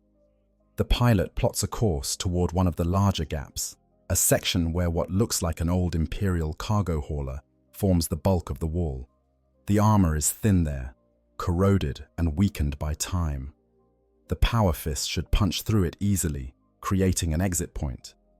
Beyond the wall, the pilot's sensors detect what might be open terrain, possibly the battlefield where the Dreadnought was originally disabled and captured. If they can reach that open ground, they can move faster, put distance between themselves and the camp, potentially find Imperial forces, or at least a defensible position. But as the Dreadnought approaches the wall, the pilot's tactical awareness registers something wrong. The area is too quiet, too empty of orcs for a species that should be swarming everywhere. The scattered boys, who had been half-heartedly following at a distance, have fallen back even further. There's a tension in the air that even the Dreadnought's sensors can detect, a waiting quality that suggests an ambush. The pilot slows, analyzing the situation. The wall ahead shows signs of recent activity, fresh welding marks that weren't there in the initial sensor sweep. There are cables running along the ground, partially concealed by debris but visible to enhanced optics. And there, in the shadows of nearby structures, the faint heat signatures of orcs in hiding, probably mech boys based on the thermal profiles of the equipment they're carrying. It's a trap, a crude one. Obviously prepared in haste, but a trap nonetheless. The pilot faces a decision: attempt to find another exit point, which will cost time and might lead into other prepared positions, or spring the trap intentionally and fight through whatever the mech boys have planned. The Dreadnought's weapons are still functional. The armor is damaged but holding, and the element of surprise works both ways in an ambush. The pilot decides to spring the trap. Better to control when and how the engagement happens than to be caught off guard elsewhere. The Dreadnought accelerates toward the wall, building momentum, the damaged leg protesting but still moving, the ground shaking with each heavy footfall. The mech boy's trap triggers exactly as the pilot crosses an invisible threshold. The cables on the ground activate, probably connected to some kind of electromagnetic device, and powerful currents surge through them. The Dreadnought systems immediately report interference, targeting solutions flickering, Vox communication breaking up into static, some of the more delicate sensors going offline entirely. At the same time, portions of the wall ahead detach and fall forward, revealing that they were never properly attached, but rather positioned to collapse on command. Tons of scrap metal and debris cascade down toward the Dreadnought. Not enough to destroy it, but potentially enough to bury it, to restrict movement, to create an opportunity for follow-up attacks. The pilot responds with the kind of instantaneous decision-making that comes from centuries of combat experience. The power fist extends upward, the energy field at full power, and impacts the falling debris while it's still in mid-air. The field disrupts the structural integrity of the metal, and the pilot's strength sends chunks of it flying to either side rather than allowing it to fall on the Dreadnought. Some pieces still impact the shoulders and carapace, adding to the accumulated damage, but the pilot maintains footing and forward momentum. From the concealed positions, the mech boys open fire with a variety of weapons that represent their typical approach to engineering: excessive, eclectic, and only barely functional. There are looted Imperial heavy bolters, crude orc big shooters, something that looks like a jury-rigged plasma weapon that probably shouldn't exist according to any laws of physics, and various other devices that defy easy classification. The storm of fire converges on the Dreadnought from multiple angles. Most of it bounces off the armor or misses entirely due to the typical orc accuracy problem, but sheer volume means some shots connect. The plasma weapon, in particular, lands a hit on the already damaged chest armor, the superheated impact burning through layers of ceramite and scarring the armor beneath. Warnings cascade through the pilot's consciousness. Reactor shielding integrity critical. Recommend immediate shutdown and repair. But there's no time for shutdown, no opportunity for repair. The pilot can only push forward, compensating for the damage, routing power around the affected systems, accepting that the reactor's radiation shielding has been compromised and that the pilot's biological components are now being exposed to levels of radiation that would be fatal to an unaugmented human. For a space marine, even one reduced to this state, the enhanced physiology can endure for a time, but it's another countdown clock ticking, another problem that will need to be addressed if the pilot survives this encounter. The assault cannon identifies the source of the plasma fire and responds. The mech boy manning the weapon barely has time to register the targeting laser, painting it before the cannon fire arrives, reducing both the mech and its weapon to scattered components. The other mech boys, seeing this demonstration of exactly what happens when the Dreadnought focuses on a target, begin trying to relocate, to find new positions that haven't been identified yet. This is exactly what the pilot wants. Enemies in motion, enemies trying to hide rather than maintaining fire discipline, enemies whose plans have been disrupted. The Dreadnought surges forward again, choosing speed over caution, accepting hits from the remaining weapons in exchange for rapidly closing the distance to the wall. The power fist impacts the cargo hauler that forms the weakest point of the barrier, and the corroded metal tears like wet paper. The Dreadnought pushes through, servos straining as it widens the gap, metal screeching and tearing, the whole structure of this section of wall beginning to collapse around it. For a moment, the pilot's visual feeds show nothing but flying debris and clouds of rust and dust. Then they're through. The Dreadnought standing on the outer edge of the camp, open terrain stretching ahead. But Big Mech Grotzkull has one more trick prepared. As the Dreadnought clears the wall, he triggers his final device, a massive electromagnet cobbled together from looted Imperial components and Orc ingenuity. The field it generates is powerful enough to affect the Dreadnought systems, even through its shielding. And more importantly, it begins pulling the massive war machine backward, back toward the camp, back toward where the Orcs wait with weapons ready. The pilot fights it, servos screaming as they struggle against the magnetic force, the damaged leg actuator finally giving out entirely under the stress. The Dreadnought begins to tilt backward, balance failing, heading toward a fall that would leave it vulnerable and possibly unable to rise quickly. In this moment, with systems failing and enemies closing in, the pilot makes a choice that speaks to the core of who they are beneath the mechanical shell. Rather than fighting the pull, rather than trying to maintain balance, they embrace the fall. The Dreadnought drops backward, but as it does, the pilot rotates the torso, bringing the assault cannon to bear on the magnet's power source, identified through sensor analysis as a collection of generators positioned near Grotzkull's workshop. The assault cannon fires, eating through its remaining ammunition in one final extended burst. The rounds chew through the generators, rupturing fuel tanks and igniting the whole complex. The explosion is immediate and spectacular. The magnet's field dying as its power source is destroyed. The workshop going up in a fireball that claims Big Mech Grotzkull and several of his assistants. Free of the magnetic pull, the pilot uses the Dreadnought's remaining functional systems to arrest the fall, going into a controlled roll that ends with the war machine on its side but intact. The servos whine as the pilot forces the Dreadnought upright again, the damaged systems protesting but still responding. The power fist pushes against the ground, leveraging the tons of armor and weapons back into a standing position, and the Dreadnought takes another step away from the camp, then another. Behind them, the Orc camp descends into complete chaos. The death of the war boss in personal combat, the destruction of the senior mech boy's workshop, the heavy casualties among both the fighters and the technical specialists, all of it combines to create a situation where organization has completely broken down. Orcs are fighting each other for dominance. Gretchen are looting anything that isn't nailed down. Fires are spreading through sections of the camp, and no one is in a position to organize a proper pursuit of the escaping Dreadnought. The pilot doesn't look back. Looking back serves no purpose. What matters is forward, is escape, is finding a way to survive long enough to either reach Imperial lines or, failing that, to ensure the Dreadnought's technology doesn't fall back into enemy hands. the journey ahead will be difficult. The Dreadnought is damaged. Ammunition is exhausted, except for the Power Fist and Heavy Flamer.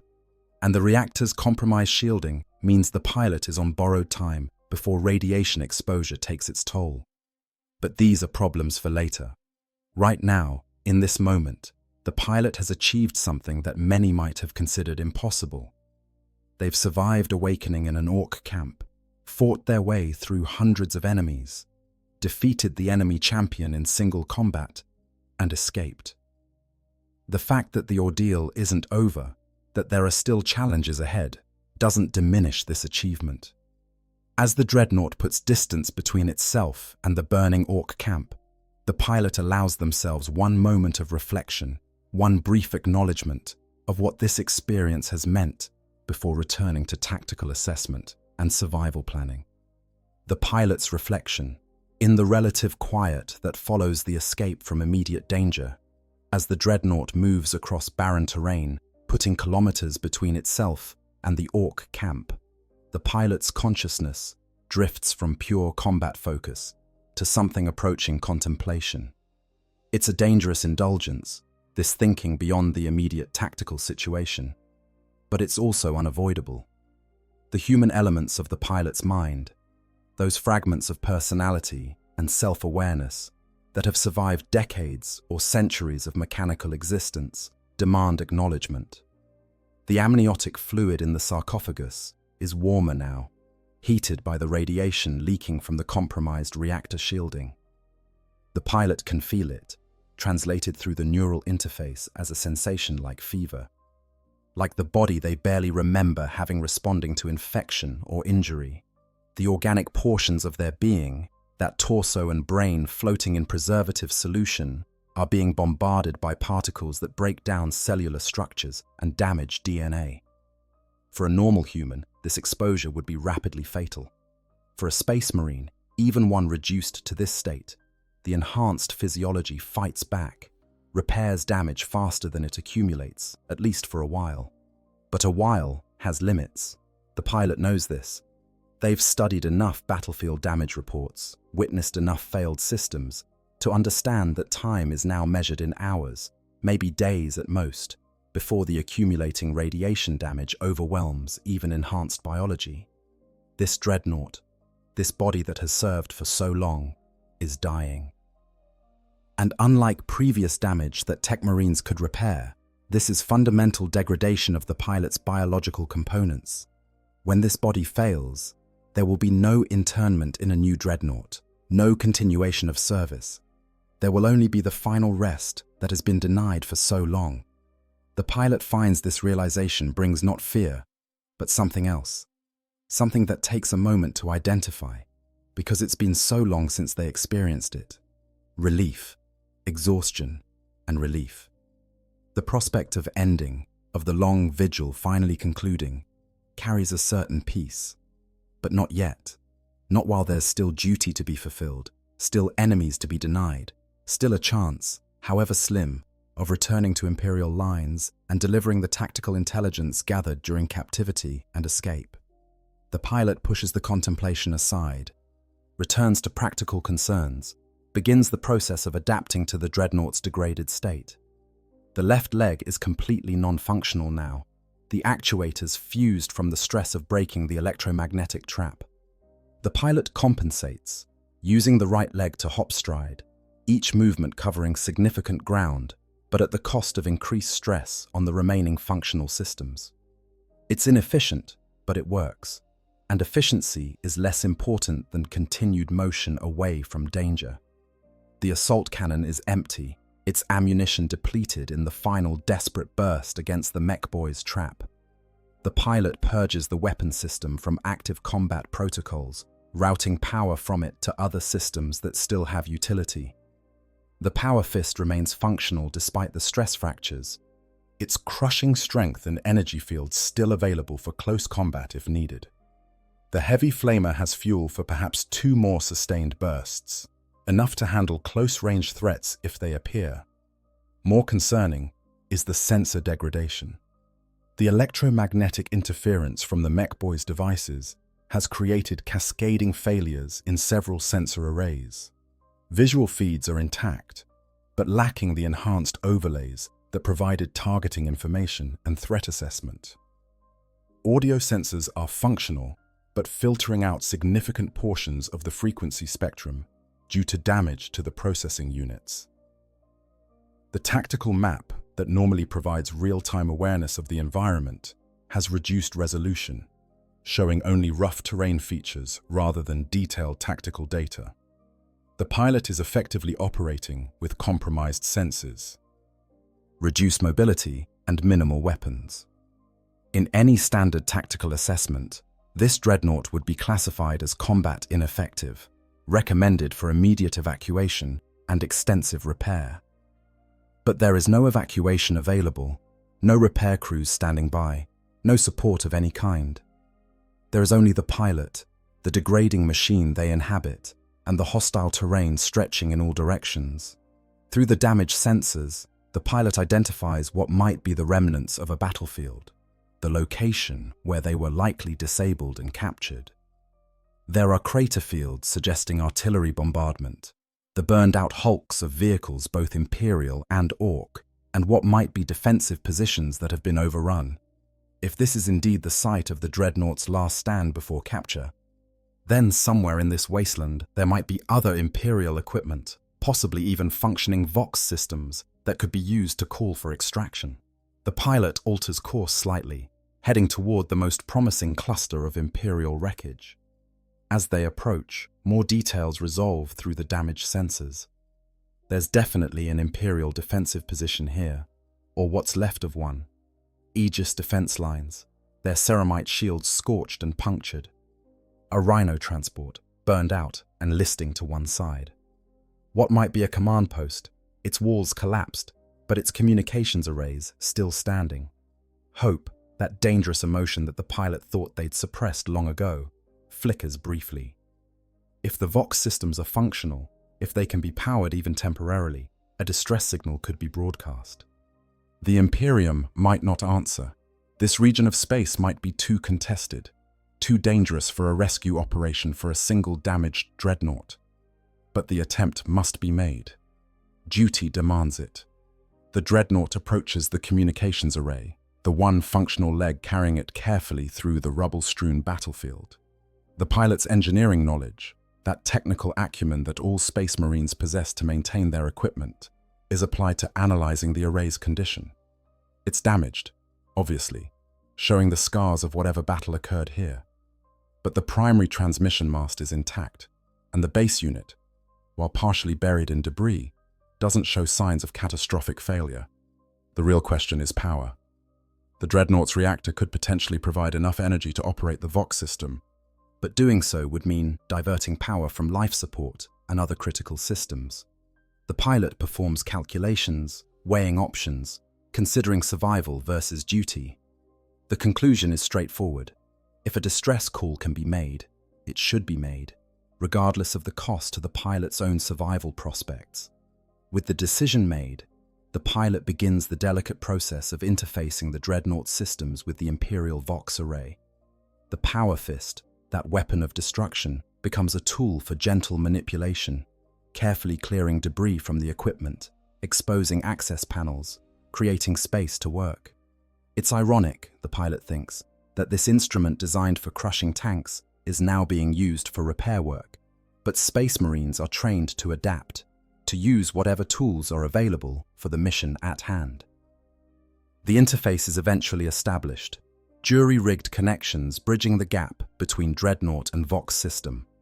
The pilot routes power carefully, watching warning indicators as life support drops to minimum sustainable levels, as heating systems shut down, leaving the amniotic fluid to grow cold again, as various non-essential functions power down to feed energy into the transmission array.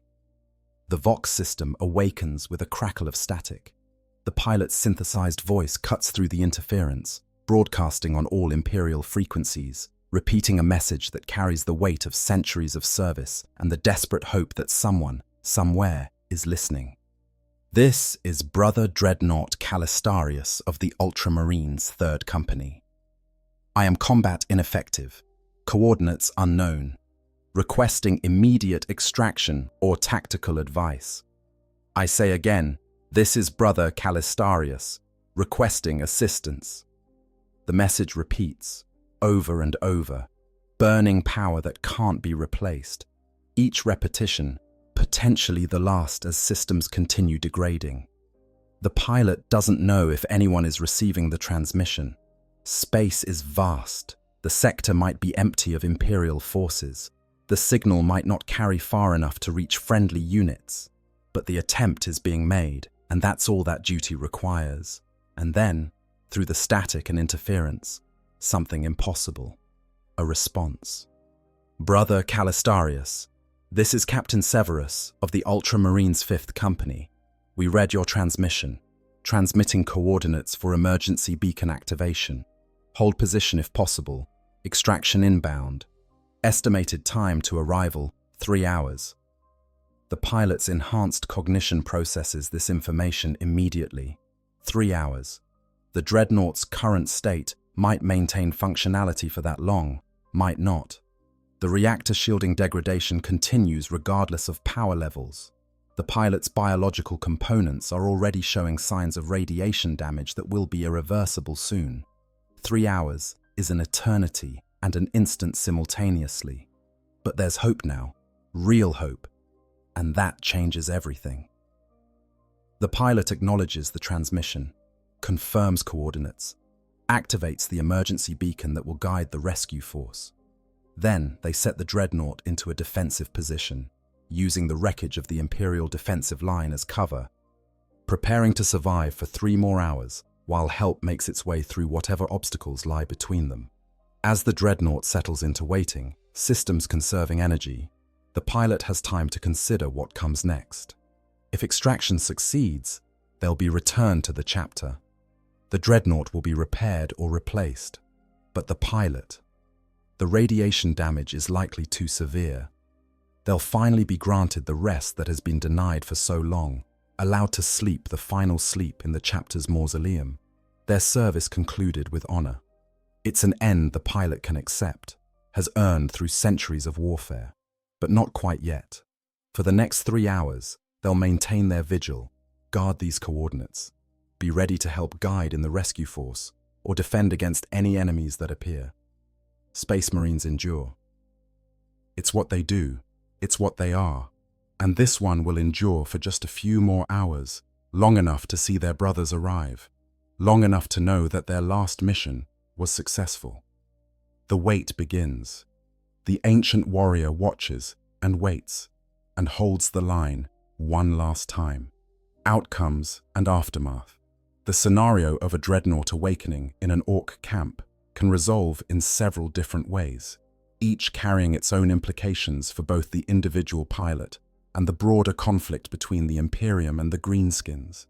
What we've examined in detail is one possible outcome, where the pilot fights free and makes contact with rescue forces.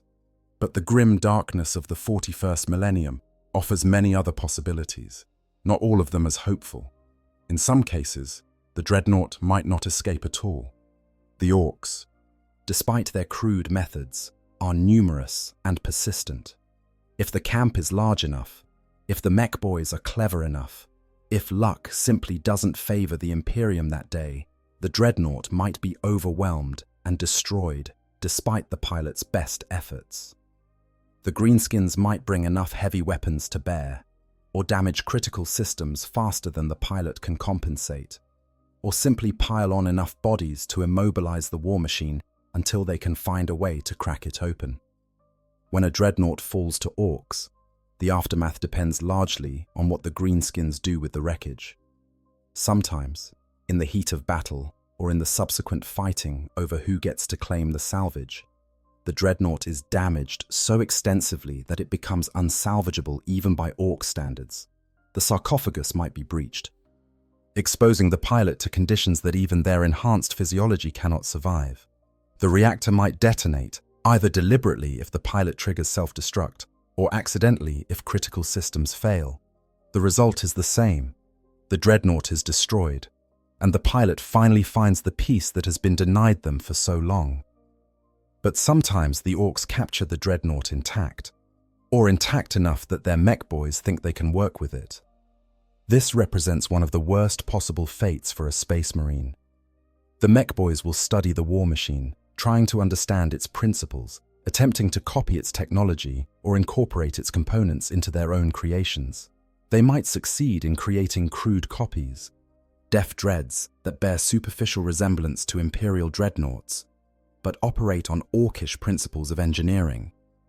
More horrifying is the possibility that the mech boys, in their ignorance, might attempt to access the sarcophagus while the pilot is still alive.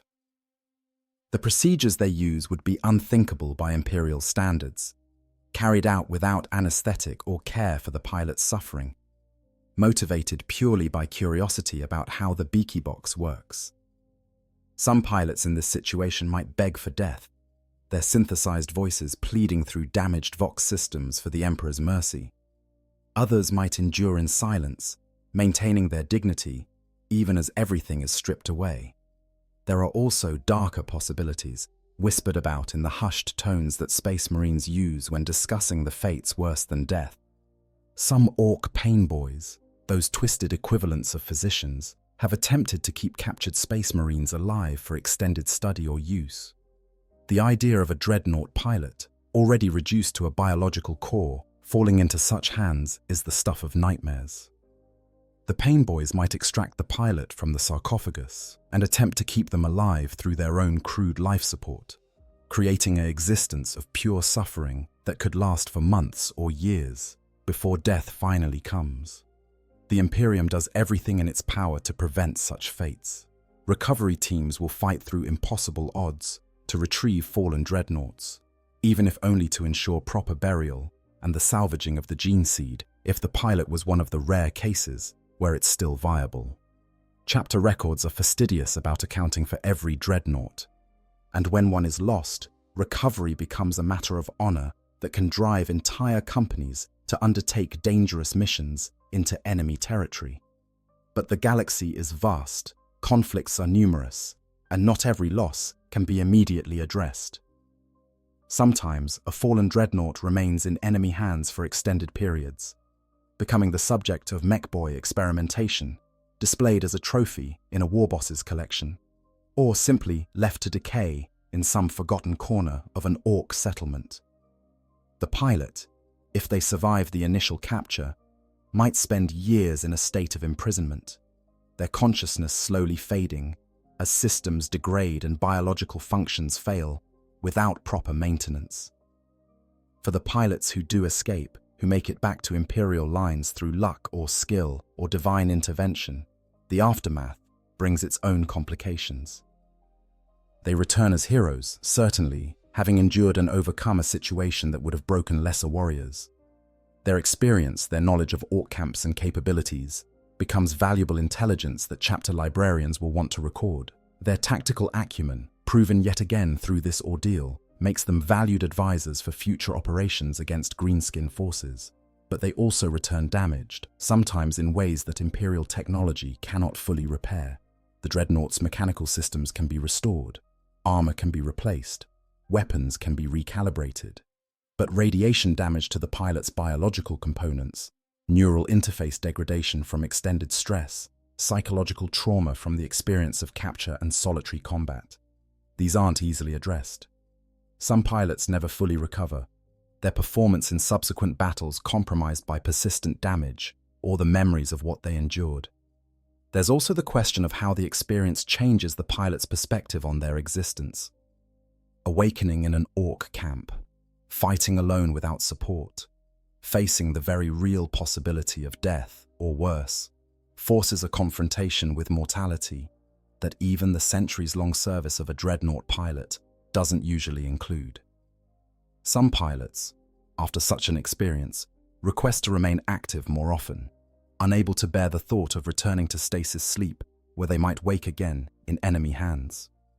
Others ask to be put into deep stasis permanently, their ordeal having broken something fundamental in their will to continue.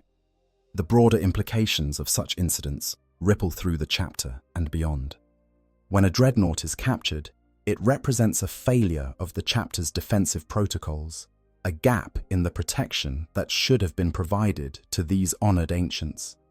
Investigations are launched, tactical doctrines are reviewed, additional safeguards are implemented to prevent similar situations. The recovery of an escaped dreadnought can partially mitigate this dishonor, but the fact remains that the pilot should never have been in that position to begin with. For the orcs, the incident becomes the stuff of legend. They tell stories about the stompy Humibox that woke up in their camp and crumped the boss. The tale grows with each retelling, becoming more elaborate and more disconnected from reality, but maintaining a core truth about the terrible power these Imperial war machines possess. Future encounters with dreadnoughts might be approached with more caution by orcs who've heard these stories, or with more enthusiasm by those who see it as a challenge to prove themselves better than those who failed. The physical aftermath in the orc camp itself depends on how the escape unfolded. In our detailed scenario, the camp was left in chaos, the war boss dead, the senior mech boy killed, substantial portions of the camp damaged or destroyed. Such disruption can break up an orc gathering entirely, the various factions splitting off to follow different leaders, the unified warband fragmenting into smaller groups that are individually less dangerous. This is actually a significant Imperial victory, achieved inadvertently through the Dreadnought's escape, potentially saving other worlds from assault by this particular orc force. Alternatively, if the Dreadnought's escape was less destructive, if it slipped away through stealth or careful engagement rather than maximum violence, the orc camp might recover quickly. Orcs are resilient, both physically and organizationally. A new war boss would emerge from the inevitable fighting that follows any leadership vacuum. The camp would reorganize under new hierarchy, and the warband would continue its depredations. The only lasting change would be the loss of their prize, and perhaps some healthy respect for the dangers of keeping captured Imperial equipment around. The philosophical weight. Beyond the immediate tactical and physical outcomes, the scenario of a dreadnought awakening in an orc camp carries philosophical weight that speaks to the nature of both factions and the grimdark universe they inhabit. For the Imperium, it represents the ultimate test of one of their most fundamental beliefs, that duty and honor transcend all other considerations, including survival and sanity. The dreadnought pilot, placed in an impossible situation, doesn't surrender, doesn't despair, doesn't yield. They fight because fighting is what they do, because duty demands it, because their oath of service extends beyond death and beyond hope. This is the Imperium at its most admirable and most tragic, warriors so committed to their cause that they will endure any horror, accept any sacrifice, in service to an empire that may or may not deserve such devotion. The pilot's internal monologue during the experience, that mix of tactical assessment and existential reflection, demonstrates what makes Space Marines different from simple fanatics. They understand the cost of their service. They're aware of the horror of their existence. But they choose, again and again, to continue serving, to fulfill their duty even when it would be easier to give up. This is not blind fanaticism, but conscious martyrdom. The decision to sacrifice self for a cause deemed worthy of that sacrifice. For the orcs, the scenario demonstrates both their strengths and their fundamental weaknesses as a species. Their strengths are obvious. Their enthusiasm for combat, their ability to adapt and innovate despite limited resources, their sheer numbers and resilience that make them nearly impossible to completely eliminate. The mech boys' attempts to trap or capture the dreadnought show genuine ingenuity, even if the implementation is crude by Imperial standards. But their weaknesses are equally clear. The dependence on size-based hierarchy means that killing the war boss throws the entire organization into chaos.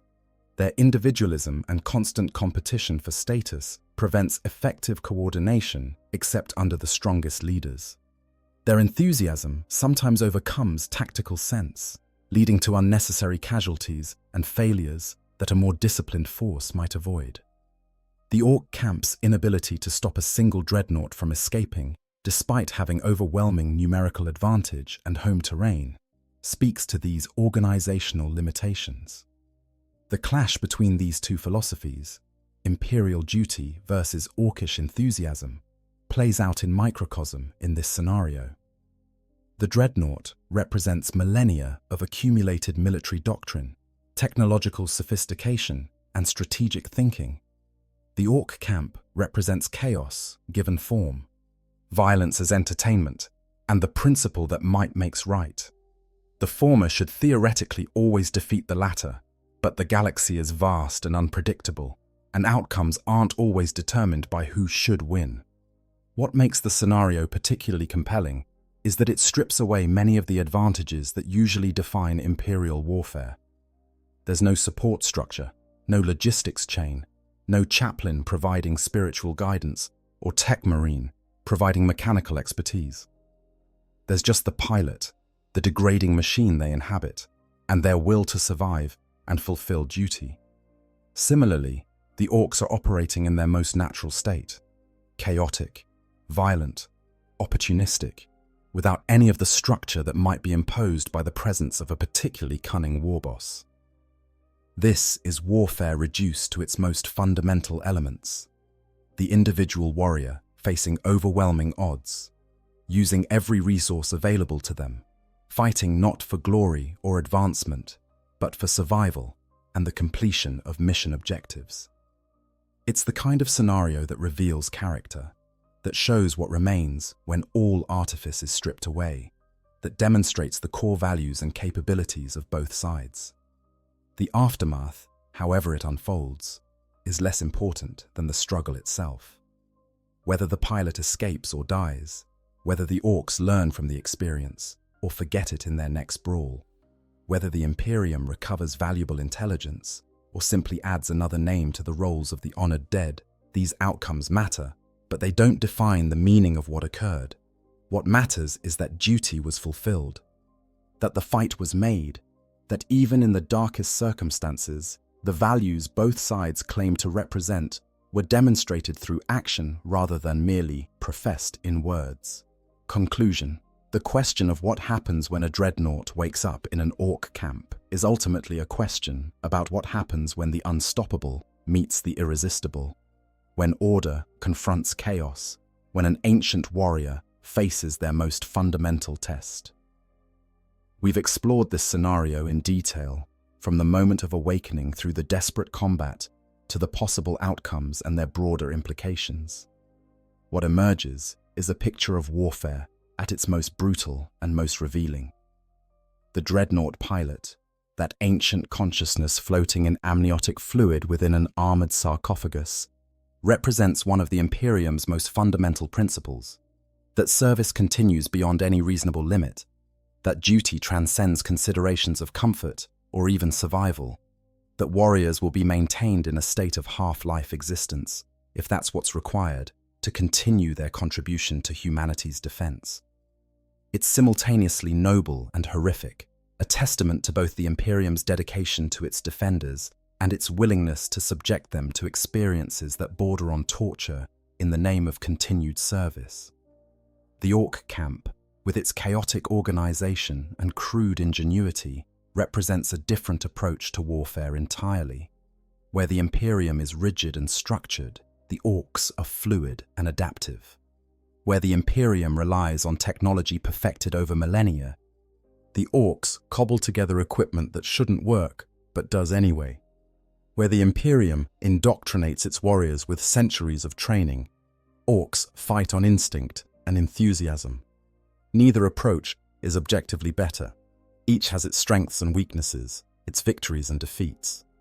When these two forces collide in the scenario we've examined, the result is determined not by inherent superiority of one system over another, but by individual factors: the pilot's experience and determination, the orc's numbers and adaptability, the random chance of equipment functioning or failing at critical moments, the tactical decisions made in fractions of seconds.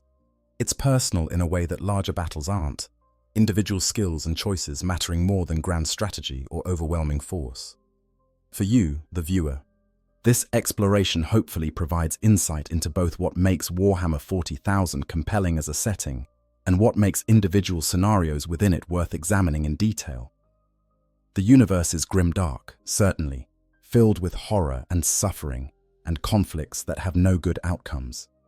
But it's also filled with moments of genuine heroism, of individuals rising to challenges that would break lesser beings, of duty fulfilled even when that fulfillment costs everything.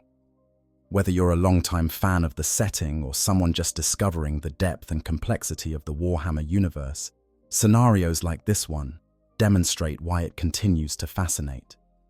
There's always another angle to explore, another perspective to consider, another way that familiar elements can combine to create new stories. The Dreadnought, the Orcs, the concepts of duty and survival and honor, these are all familiar to anyone versed in the lore. But putting them together in this specific configuration creates something fresh, something that makes us think about what these elements mean and why they matter. As we conclude this exploration, I want to thank you for joining me on this journey through one of the more nightmarish scenarios a Space Marine Dreadnought pilot might face. If you enjoyed this deep dive into Warhammer 40,000 lore and tactical analysis, please consider subscribing to the channel. There's always more to explore in the grim darkness of the far future, more scenarios to examine, more questions to answer about how the various factions and forces of the setting might interact in specific circumstances. Hit that like button if you found this analysis interesting or enlightening, and leave a comment letting me know what scenarios you'd like to see explored next. Maybe you want to know what happens when a Necron tomb world awakens under an Imperial hive city. Maybe you're curious about the tactical considerations of Eldar craft worlds engaging Tyranid hive fleets. Maybe you just want more examination of specific units or characters and how they might perform in unusual circumstances. Whatever your interest, I'm here to explore it with you. Until next time, remember, in the grim darkness of the far future, there is only war. But there are also stories worth telling within that war. Stories of courage and horror, of duty and survival, of the individual moments that define larger conflicts. This has been one such story, and there will be many more to come. Stay vigilant, stay curious, and I'll see you in the next video. The Emperor protects, and so do we, by understanding the challenges his servants face and the victories they achieve, even against impossible odds. I hope you guys enjoyed the story. Make sure to hit the subscribe, like, share button, whatever you want. Give me some feedback if there's any. And yeah, sleep well.